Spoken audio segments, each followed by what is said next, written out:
The Langfords didn't just believe in perfection, they polished it. From the outside, their house looked like something out of a luxury lifestyle magazine. Every vase matched the curtains, every photo frame was perfectly aligned. But the shine wasn't warmth, it was armor. In the Langford home, nothing was ever out of place, including the emotions. Variety's father was a banking executive. Sharp suits, sharper words. He didn't raise his voice, he didn't need to. A single look from across the dinner table could freeze your appetite. In his world, failure wasn't a phase, it was a flaw. Her mother, by contrast, wore her control like pearls, delicate but always present. She smiled at guests with grace, corrected Varity's posture with a hand on her back, and edited her daughter's dreams with the softest voice. "Are you sure that's practical, sweetheart? Maybe something a little more stable." They never shouted. They didn't have to.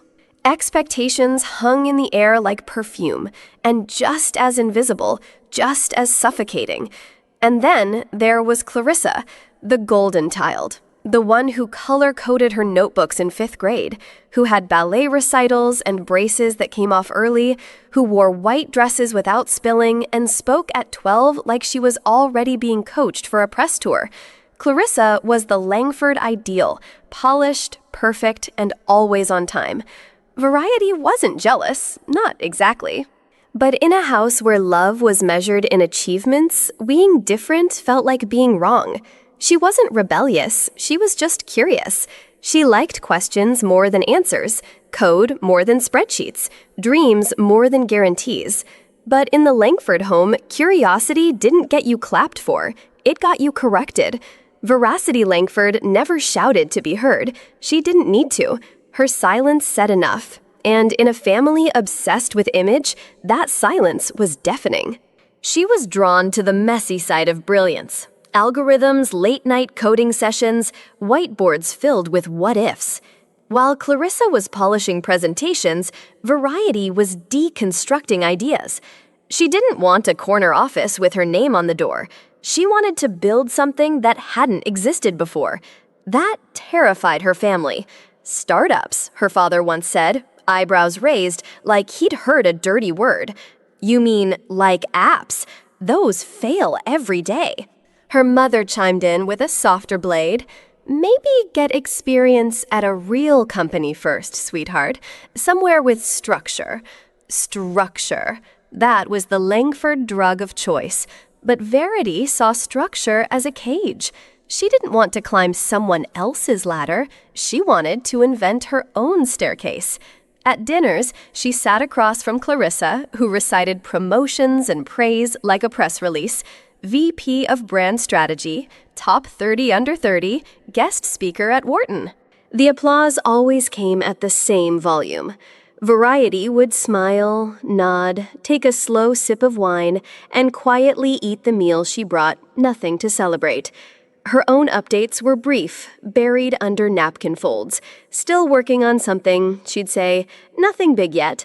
But the table didn't want mystery. It wanted numbers, metrics, headlines. So she learned to swallow her ambition one bite at a time, while her sister basked in the glow of every passing toast. It started with a question, what if your phone knew what you needed before you even did? That's how Glint was born, not out of strategy, but obsession. Variety was 27. She'd just walked away from a comfortable product manager role at a mid-tier tech company. Everyone said it was reckless. Her mother called it unwise. Her father didn't even call. But for Variety, it was the first time in her life that something felt entirely hers. Glint was an AI-driven shopping app. Not just recommended for you smarter. It learned from user behavior, emotional patterns, even weather data. If you usually bought candles after stressful Mondays, Glint would gently suggest them before you searched. If rain triggered your craving for cocoa, it would be waiting in your cart. It wasn't magic. It was machine learning paired with emotional intelligence. And Variety believed it could change everything. The early days were electric. She worked out of a cramped co-working space with mismatched chairs and broken AC, drinking instant coffee and sleeping under her desk when needed. There was no glamour, no guaranteed paycheck, but there was purpose. She wasn't chasing fame. She wanted to build. Investors, though, they didn't feel the same fire. Interesting, one said, but how do we control the emotional triggers? Needs more structure, said another. Come back when you've built a brand story. Everyone wanted polish. Nobody wanted vision, she pitched, and pitched again. Some listened, none signed. And slowly, the dream started to overheat, not from passion, but from burn rate. There was no scandal, no lawsuit, no public flameout, just a slow, quiet unraveling, like watching a thread pull loose from a sweater, one fiber at a time. Glint didn't crash. It faded. The metrics stopped growing. The downloads plateaued. The churn rate climbed.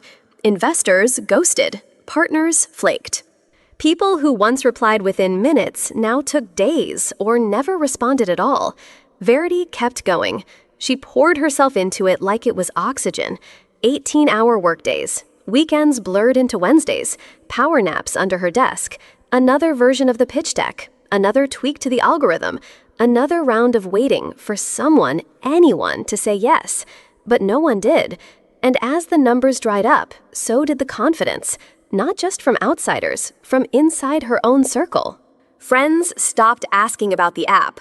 Her old tech mentors sent well-meaning advice laced with doubt. Maybe you need a co-founder who's better with business. Maybe pivot to something less niche. But worst of all was the silence from home. Her parents didn't ask how it was going. Her mother still sent holiday recipes. Her father still forwarded articles about real estate trends and stable industries. No one ever said the word failure, but the air around her thickened with it. When it was finally over, when the runway ended and the lights dimmed, no one was there to mark the moment. She shut down the servers, canceled the tools, laid off the interns with shaking hands. Then she sat in that same co-working chair, staring at an empty inbox and wondering how something that once felt so alive could end with just a few clicks and a deep sigh. It came in a cream-colored envelope with gold lettering. Elegant, harmless. Clarissa's 30th A garden celebration. Join us for dinner, laughter, and champagne under the stars. Variety almost didn't go. She was still carrying the invisible bruises of Glint's collapse, the kind of grief you can't name because no one died and yet something inside you had. But she went, because that's what daughters do. That's what older sisters do. Clarissa greeted her at the door with perfect lipstick and a hug that barely touched. "You look great," she lied sweetly. Variety just smiled. She didn't have the energy to perform. The backyard sparkled with string lights and curated flower arrangements. Laughter drifted like perfume. Everyone else showed up in bright pastels and confidence. Variety wore navy and silence. She sat quietly at the far end of the table, nursing a glass of flat white wine, while guests toasted Clarissa's newest feature in Forbes. Then came the moment. Between salad and scallops, her mother leaned toward her, voice gentle, surgical. "Are you okay, dear? Are you just catching your breath before you try something else again?" It sounded kind. It wasn't. It was code, a euphemism, a dressed-up version of, "Are you done embarrassing us yet?" Variety blinked at her plate. The scallops were perfect. She couldn't taste a thing. Across the table, Clarissa didn't even flinch. She was used to this dance, the golden child shining while the other faded into background noise. That was the moment Varity realized something that changed everything. They didn't want to understand her. They just wanted her contained. And failure gave them the perfect box. After that night, Varity didn't argue. She didn't cry. She didn't even try to defend her path. She just went quiet. Not the kind of silence that screams, not dramatic or spiteful, just the stillness that comes when something inside you finally breaks, not loudly, but completely. She stopped updating the family group chat. She stopped sending progress emails. She didn't mention new ideas at dinners or startups she was advising, or the long nights rebuilding something from scratch. Not because she had nothing to say, but because they weren't listening. She realized the truth. You can't earn respect in a room where they've already decided you're a disappointment. So she disappeared. Not physically. She still showed up for birthdays, still sent gifts, still RSVP'd to family holidays. But emotionally, she walked out the side door and never came back. She smiled, nodded, brought wine, and told them what they wanted to hear. "I'm just figuring some things out. Yeah, things are okay. Just taking it one day at a time." Polite, painless, pointless. And while they saw stillness, assumed she was drifting, Variety was already in motion. While her family thought she was resting, grieving, or giving up, Variety was building. But this time, she did it differently. No LinkedIn updates, no shiny website, no press releases or motivational quotes, just results and silence. She created a private investment entity called Langford Meridian Ventures. The name was strategic, professional, sterile, untraceable. Not a single document mentioned her first name. No one could connect it to the failed sister they once dismissed. Through it, she began backing early-stage startups, the kind that had great ideas but no bridge funding, founders on the verge of burning out, products with promise, teams with vision, but no lifeline left. Varity became that lifeline. She offered more than money. She offered clarity. She helped build pitch decks, run user testing, clean up messy cap tables. She answered 2 a.m. emails. She showed up when others ghosted. And she never asked for credit. Her name was never listed on advisory boards. She declined interviews. When founders asked if they could tag her in thank you posts, she simply said, "Build. Don't thank me, just build." Over time, whispers about Langford Meridian grew. A mysterious fund that moved fast, always came through, didn't play politics, just backed what worked. And while her parents still thought she was between ideas, Variety had quietly become the reason a dozen companies didn't go under. The email came late, nearly midnight. It wasn't desperate, just honest. A small analytics startup was running out of time. Their early seed round had dried up. Their data model was solid, their team tight, but their user growth had plateaued. The kind of story investors hate to hear and founders hate to admit. But this founder didn't bluff. His name was Jalen Reeves, and he sent Variety everything. Real numbers, real losses, and a plan that didn't beg, it convinced. "We don't need a miracle," his message ended. "We just need time and someone who gets what we're building." Variety replied within an hour. 48 hours later, the funds were wired. Evolve Insight had its runway. And just like that, Variety was behind the wheel of another company silently. She didn't take a board seat. She didn't reveal her name. She watched from the shadows as Jalen and his team refined their product, hired smart, rebuilt momentum. Then came the twist. 3 months after the deal closed, she received a routine investor update. Buried in the team section, she saw it, Chief Marketing Officer Clarissa Langford Varity stared at the screen. Her coffee went cold. Her sister, hired by the very company she had saved from collapse. Clarissa didn't know. How could she? The investment had come through Langford Meridian Ventures. No first names, no clues. Clarissa probably thought it came from another fund. Maybe she never even looked at the cap table. But there it was. Irony, sharp and staggering. Her golden sister riding the high of a company that existed only because the failure in the family wouldn't let it die. And Varity said nothing. She could have pulled her money, walked away, made space. But she didn't, because it was never about revenge. It was about the mission, the build, the work. She didn't need her name on the wall. She'd already saved the house. Clarissa was everywhere. Forbes called her the marketing force behind Evolve's turnaround. CNN Business ran a feature titled The Woman Humanizing Data. Tech panels, guest podcasts, thought leadership columns. She was the face of the comeback, the fresh voice, the polished expert who spoke in perfect sound bites. Varity watched it all unfold from her kitchen counter, coffee in hand, laptop open. She didn't flinch, not at first. She was used to the noise. Used to being the quiet sister while Clarissa filled the room. But then came the podcast. Clarissa sat across from a popular host, legs crossed, speaking in that careful cadence people adopt when they know they're being quoted. "I think real leadership," she said, smiling confidently, "is knowing who's actually in the room with you, who believes in the mission, who's putting real skin in the game." Variety froze. Not from anger, not even from sadness, just stunned. Because she had been in the room. Every room, on every board call, every budget approval, every last-minute fire that needed funding. She had been there, unseen, unthanked.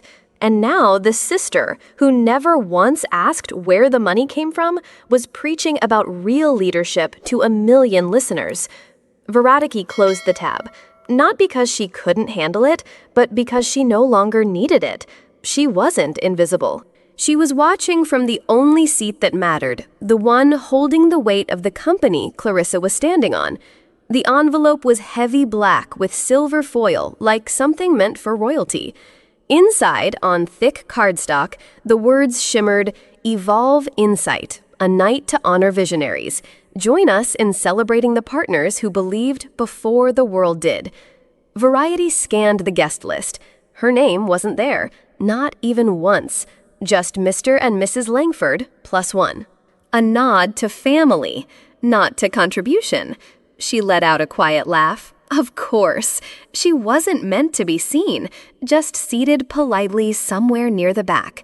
But at the bottom of the letter, in elegant script, a line caught her eye. To preserve the integrity of the evening, the identities of key investors will remain undisclosed until the moment of recognition. And just like that, she knew. Not guessed, not hoped, knew. They were going to say her name. Maybe not all of it. Maybe just the name on the LLC. But enough. Variety sat at her kitchen counter holding the envelope like it might burn. Not from fear, from power. The quiet, terrifying kind. This wasn't a setup for revenge. It wasn't a spotlight she'd begged for. This was full circle. They'd spent years building a stage without her, and now they were going to hand her the mic. Variety didn't arrive to be noticed. She wore a black dress, elegant but silent. No sequins, no shimmer. Just clean lines and intention. Her makeup was minimal, her hair simply tied. She didn't hire a stylist, she didn't book a makeup artist. She wasn't there to dazzle, she was there to witness. The entrance to the gala was wrapped in gold lighting and press cameras, but she slipped in through the side, unnoticed, unannounced, unseen. She liked it that way. Inside, the ballroom pulsed with curated glamour. Waiters floated past with trays of crab cakes and crystal flutes. Guests clustered around screens projecting Evolve's growth milestones like they were art pieces. Clarissa stood near the center, gown ivory white, smile practiced, a drink in her hand posed just enough for the photographers without seeming vain. Her laughter echoed like she owned the air. Variety didn't go near her. Instead, she found a seat against the far wall just left of the exit, half shadowed by a column. The kind of place where staff didn't pause and guests didn't make eye contact. No one asked if she needed anything. No one asked why she was alone. And that was perfect, because from that angle, she could see everything. The polished speeches, the subtle power moves, the way her parents glided from table to table as if they had always belonged. And no one, not even Clarissa, knew that the woman in the shadows was the one they'd all be thanking before the night was through. The room dimmed slightly as the stage lights came alive. A soft instrumental played, the kind chosen to make champagne taste more expensive. And then, with practiced grace, Clarissa Langford took the stage. There was applause, of course. She looked radiant under the lights, every gesture rehearsed, every pause perfectly placed. She spoke about growth, about grit, about transformation. Her voice rose and fell like a well-edited trailer. Then came the final note in her speech, the one meant to land deep in the hearts of the donors, the investors, the believers. And finally, Clarissa said, lifting her glass to the brave capital partners who believed in us before the world ever knew our name. The audience clapped, warm, polished, impressed. But at the back of the room, Variety tilted her head. Not in surprise, not in disbelief, just in quiet recognition, because she knew exactly who Clarissa was talking about. She didn't need to guess, didn't need the room to gasp or the spotlight to swing. That sentence, so proudly delivered, was about her, the woman who wired the money, who answered the midnight emails, who said yes when every other door had closed. Clarissa didn't know it, but she had just raised a glass to the sister she'd spent years overlooking. And Variety. She smiled, not smugly, just enough, because some truths don't need to be spoken to be felt. Then came the pause. The one just long enough for the applause to settle for champagne flutes to touch down on white linen. The host thanked Clarissa and cleared the mic. A new figure took the stage. No spotlight fanfare, no theatrical music. Jalen Reeves, founder and CEO of Evolve Insight. His presence was calm, grounded, the kind of person who didn't speak to impress, but to be understood. He adjusted the microphone, looked directly into the crowd, and began. "Tonight isn't just about numbers," he said. "It's about trust. It's about timing. And it's about the people who step in when no one else will." The room quieted further. Even the waiters froze. "In our early days," Jalen continued, "when we were running on fumes and holding our breath between client calls, there was one person, silent, unseen, who believed in what we were building." A flicker rippled through the audience. They asked for no credit, took no spotlight. But their belief gave us time, and that time became our second chance. He paused. Variety sat still, her breath steady, her hands folded neatly in her lap. Then Jalen smiled and said the words that would rearrange the entire room. "Tonight, we honor the one who made this room possible, Varity Langford." Silence. Not the respectful kind, the stunned kind. A second too long, a beat off rhythm, as if the room itself had forgotten how to react. Clarissa froze mid-blink. Her glass-lowered fingers suddenly unsure. Their parents turned slowly, eyes wide, expressions unreadable. Her mother's mouth opened just slightly. Her father tightened his grip on the wine glass. No one clapped, because no one knew if they were supposed to. And in that stillness, Variety stood, not grandly, not for effect, just with grace, with calm. With the kind of presence that only comes from knowing you never needed the spotlight to matter, but tonight, it finally found you anyway. She didn't rush. Clarissa walked across the ballroom with perfect posture, the way she always had. Smooth, elegant, camera-ready. But her eyes betrayed the storm. She stopped beside the table where Varity sat, the one no one else dared approach. "Varity," she whispered, voice tight, "you invested?" Varity looked up, calm. "Steady!" "Yes." Clarissa blinked, stunned. "Since when?" A beat of silence. "Since the beginning," Varity said softly. "You never asked." Clarissa sat down without being invited. Her hands smoothed her gown again and again as if she could iron the panic out of the moment. "But we've had dinners, holidays. How could you not say anything?" Varity tilted her head just slightly. "Would it have mattered?" Clarissa didn't answer. Her lips parted, but nothing came out. The math, the timeline, the weight of what had just been revealed, it all clicked at once.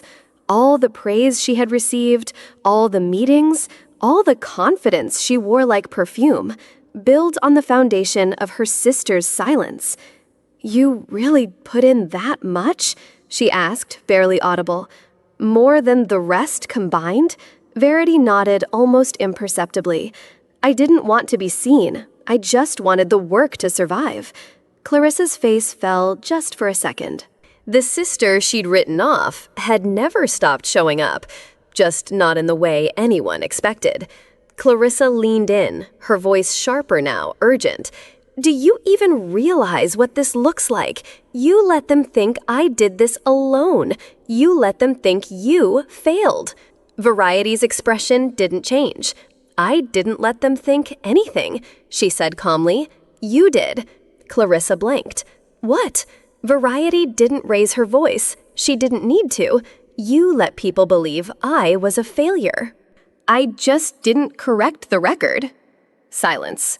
Clarissa's mouth opened, then closed. Behind her, their parents stood frozen, unsure whether to step in or disappear. Her father stared into his wine like it held a better answer. Her mother's eyes flicked between the sisters, searching for a version of the truth she could manage. Clarissa tried again. "But why? Why would you keep investing, stay silent, and never—" Varity held her gaze. "Because I believed in the company, not in being seen." The words hit harder than any accusation, because they weren't bitter, they weren't angry, they were just true. Clarissa sat back, the weight of it finally settling. For years, she'd measured success by visibility, by applause, by features, by curated posts. And now she was face to face with someone who had quietly built the very thing she stood on and walked away without asking for a single spotlight. It wasn't revenge. It wasn't pride. It was purpose chosen in silence and held with grace. Clarissa's voice was softer now, a fragile bridge reaching across years of silence. "Variety, will you come sit at the family table?" Variety looked up slowly, her eyes steady and clear. "No," she said simply. "I already have my own table." There was no bitterness in her tone, no triumph, just quiet certainty. Clarissa blinked, searching for more, but found none. The years of being overlooked, underestimated, and dismissed didn't vanish in that moment, but the weight shifted. Veracity wasn't asking for forgiveness. She wasn't demanding a place she never sought. She was claiming her space on her own terms. And for the first time, Clarissa saw her. Veracity didn't linger. No dramatic exits, no last-minute speeches. She slipped out quietly through the side door, the one less noticed, less celebrated. No one stopped her. No one clapped. The room continued to buzz with after-party chatter, but Variety's footsteps echoed softly against the marble floor, alone, steady, unhurried. Her phone buzzed in her hand. A message from Jalen Reeves, CEO of Evolve Insight. "Will you mentor our next founder?" She smiled, a small curve that held years of storms and calm. She didn't look back. "They told me I didn't have a seat at the table, so I didn't ask for one. I built my own table. And tonight, they're dining on the foundation I laid. You don't need to be seen to know your worth. I didn't seek justice and applause. I found it in silence. Silence powerful enough to hush an entire room. Life doesn't always shine the spotlight on you or fill the room with applause.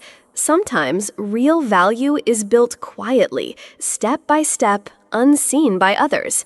Don't let others' judgments define your worth. Success is not always flashy. It's about staying true and persistent, even when no one notices. Remember, silence isn't failure. It can be the calm before transformation. True worth comes from patience and resilience, not loud praise. Dare to be different. Don't fear failure. Build your own path. If this story touched your heart, hit subscribe and join Pieces of Soul where real inspiring stories come alive. Let's grow, learn, and build greatness together, whether in the spotlight or in the shadows. Subscribe now because every story is a step forward on your journey.